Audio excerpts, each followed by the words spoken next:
在今天的人工智慧世界裡，輝達幾乎就是王座上的名字。當全世界都在追逐 AI， 所有人都想挖到下一座金礦時，輝達做的不是挖礦，它賣鏟子。那些訓練大型模型的晶片，那些支撐雲端算力的 GPU， 那些藏在資料中心深處日夜發熱的黑色機櫃，正在推動一場新的工業革命。可以說，今天地球上大多數頂尖 AI 模型背後都有輝達的影子。可真正值得注意的是，黃仁勳看的可能不只是 AI。過去幾年，在人工智慧浪潮最喧囂的時候，他悄悄盯上了另一個更深、更冷、更難控制的世界，那就是量子計算。這是一種如果真正成熟，可能讓今天的超級電腦看起來像袖珍計算器的技術。但問題是，量子計算太難了，難到什麼程度？它不是普通的工程難題，它更像是在暴風雨中試圖用手指托住一滴水，還要讓這滴水按照你的命令跳舞。量子電腦的核心是量子位元，傳統電腦用的是0和1，開或者關，是或者不是，它穩定、明確、可靠。但量子位元不一樣，它可以同時處在0和1的疊加狀態裡。也正因如此，量子電腦才擁有那種近乎不可思議的平行計算能力。可是，這種能力有一個可怕的代價：量子位元極度脆弱，它怕熱、怕震動、怕磁場、怕輻射，甚至怕一點點來自環境的干擾。一束宇宙射線，一次微小溫度波動，一點點材料缺陷，都可能讓原本精細的量子狀態瞬間崩塌。科學家把這個過程叫做退相干。一旦退相干發生，量子魔法就消失了。原本可以同時計算無數可能性的系統，會瞬間塌成一堆沒有意義的雜訊。這就是量子計算最大的敵人，不是沒有晶片，不是沒有理論，而是你根本很難讓它穩定地算完一道題。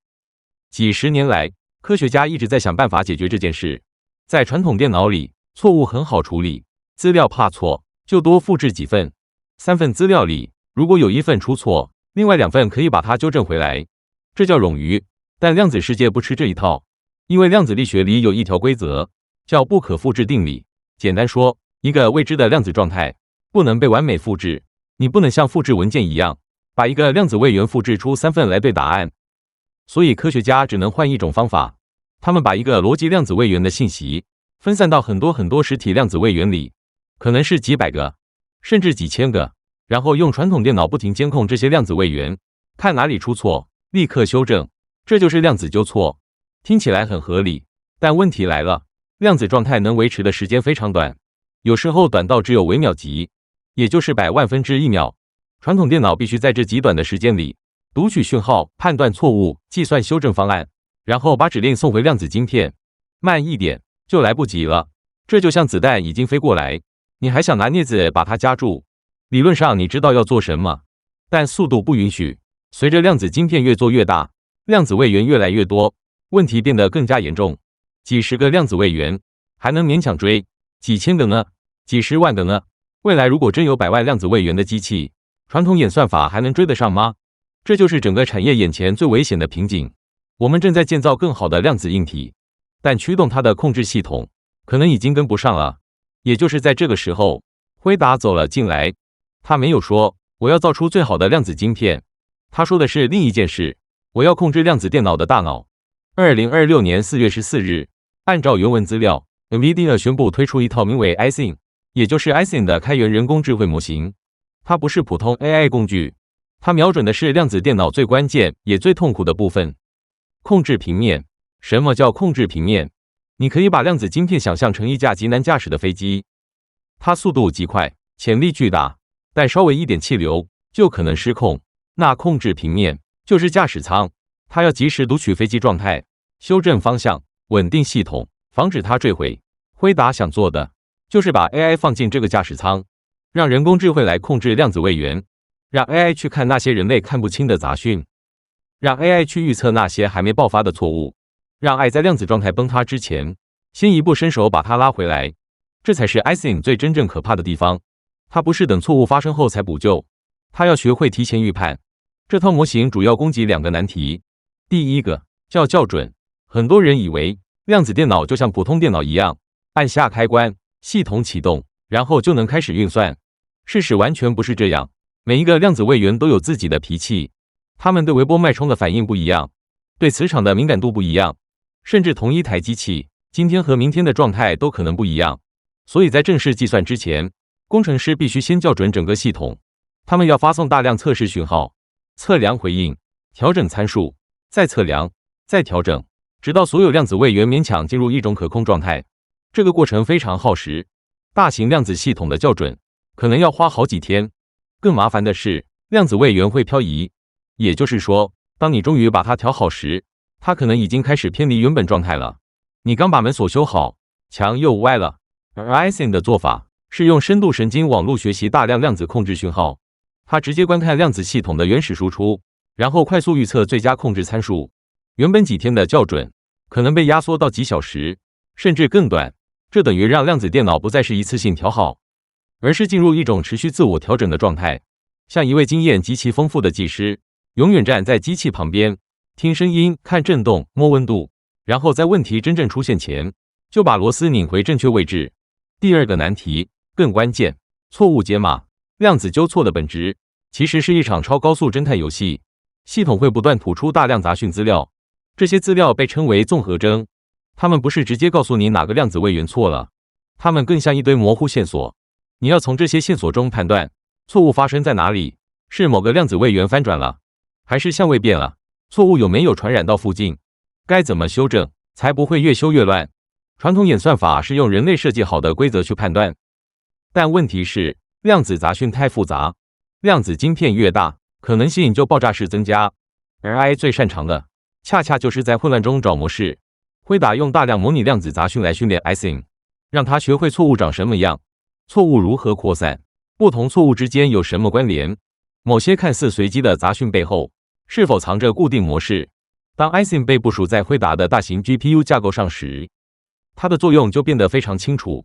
它不是慢慢算，它是直接辨認，就像一位老刑警，不需要把每一條線索都重新推導一遍，只看一眼現場就知道事情不對勁。按照原文資料，Ising 在量子錯誤解碼上的速度比過去最先進的傳統方法快約2倍半，準確率則提高到約3倍。這裡最重要的不只是速度，而是它會學習。傳統演算法遵守固定規則，但 AI 可以適應每一塊量子晶片自己的噪聲性格。不同晶片有不同缺陷，不同環境有不同干擾，不同硬體架構有不同錯誤模式。Ising 可以逐漸學會這些特徵。它不是拿同一把尺去量所有機器，它是在替每一台量子電腦建立自己的神經反射系統。換句話說，它不只是攔截子彈，它開始預判子彈會從哪裡來。這也是黃仁勳真正要說的話。AI 不只是用來聊天、畫圖、寫程式，AI 可能會成為量子電腦的控制層，成為那只穩住量子混沌的手。這背後其實是一個更大的商業戰略。輝達未必想親自製造量子晶片，超導電路可以讓 IBM 和 Google 去做，球徑離子可以讓 IonQ 和其他公司去做。各種量子硬體路線會有不同企業投入巨資競爭，但輝達要搶的不是某一塊量子晶片，而是所有量子晶片都必須經過的入口。它要成為量子電腦和現代資料中心之間的橋。今天的資料中心是怎麼運作的？ CPU 負責通用任務， GPU 負責大規模平行計算，比如 AI 訓練，高速網絡把它們連起來，軟體平台負責調度一切。而輝達想象中的未來是一種以量子為中心的混合超級電腦。在這個未來裡，量子電腦不是單獨放在角落裡的神秘盒子，它更像一種特殊加速器，就像 GPU 一樣。平常大部分任務仍然由傳統電腦和 GPU 處理，但當系統遇到經典計算特別吃力的問題，比如分子模擬、材料設計、藥物研發、金融優化，它就會把其中最適合量子計算的部分交給量子處理器。舉個例子，一家製藥公司想研發新型抗癌藥，它需要模擬複雜分子如何折疊、如何結合、如何與人體蛋白相互作用。這些問題對傳統電腦來說極其困難，因為分子本身就是量子系統，用傳統計算去模擬量子世界，常常像用算盤去模擬颱風。未來 GPU 可能負責大規模資料處理和 AI 建模，而當遇到最困難的分子量子效應時，系統會把任務交給量子處理器。這時候 Ising 就坐在中間，一邊連着 GPU， 一邊連着量子晶片。它負責校準、糾錯、解碼、轉換輸出，它讓整個流程看起來像一台機器在運作，而不是兩個完全不同的世界硬碰硬。這就是輝達的野心，不是取代所有量子公司，而是讓所有量子公司都離不開自己的生態。這一幕其實我們以前見過。2007年，輝達推出 CUDA， 表面上看，那只是讓開發者更容易使用 GPU 的軟體工具，但實際上，它創造了一種依賴。愛研究者學 CUDA， 愛框架支援 CUDA， 資料中心採購輝達 GPU。15年後，人工智慧大爆發，整個世界突然發現，最關鍵的算力入口早就被輝達卡住了。如今 ，iSync 可能就是量子時代的 CUDA。開源看起來慷慨，免費看起來友好，但一旦所有量子硬體公司都開始適配它，一旦所有雲端平台都開始整合它，一旦所有研究機構都在它上面建立工作流程，那麼新的依賴就形成了。未來你要使用量子電腦，就需要 AI 控制平面。你要最成熟的 AI 控制平面，就需要輝達的模型。而要讓這些模型跑得最快，你需要輝達的 GPU。這是一個非常聰明，也非常冷酷的布局。輝達不是等量子革命發生後再加入，它是在革命真正成熟之前，就先把收費站建在了路口。更深一層看 ，iSync 代表的其實不只是商業策略，它還意味着科技發展方式正在變化。過去10年，我們常常把人工智慧和量子計算看成兩條不同的未來道路。AI是軟體革命，量子計算是硬體革命。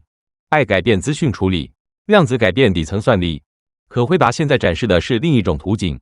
它們不是兩條平行線，它們可能是一個閉環。我們需要 AI 來控制量子電腦，因為量子世界太快、太亂、太脆弱，人類手寫的演算法可能追不上。AI 可以在雜訊裡找模式，在混沌裡找秩序，在錯誤發生前做出反應。但反過來，一旦 AI 幫我們造出真正穩定、容錯和擴展的量子電腦，我們又會用量子電腦做什麼？很可能是訓練下一代 AI， 用量子演算法優化神經網絡。用量子系統模擬真實世界，用前所未有的算力探索材料、藥物、能源和物理模型。AI 建造量子電腦，量子電腦在推動更強大的 AI。這不是線性進步，這是一個加速回饋循環。而 iSync 可能就是點燃這個引擎的第一顆火星。當然，量子未來還沒有真正到來，我們距離大規模、穩定、商業可用的容錯量子電腦仍然有不少技術障礙。量子硬體還很脆弱。量子位元還不夠穩，糾錯成本仍然高得驚人，很多承諾仍然停留在實驗室和路線圖裡。但重要的是，競爭格局已經改變了。Google 有自己的量子晶片路線 ，IBM 在推進量子中心超級計算，微軟、IonQ、Quantinuum 等公司也都在不同技術路徑上壓住。但無論他們選擇哪一種硬體，最終都會遇到同一個問題：如何控制它？如何糾錯？如何把量子處理器接入現代 AI 和雲端計算生態？輝達給出的答案是：用 AI， 用 GPU， 用一個開放但深度綁定自己生態的控制平台。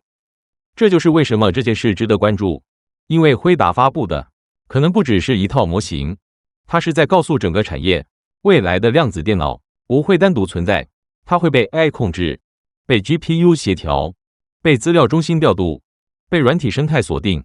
而輝達想站在這一切的中心。人工智慧革命，輝達已經賣出了鏟子；量子革命，他想賣的可能不是鏟子，而是礦山入口的鑰匙。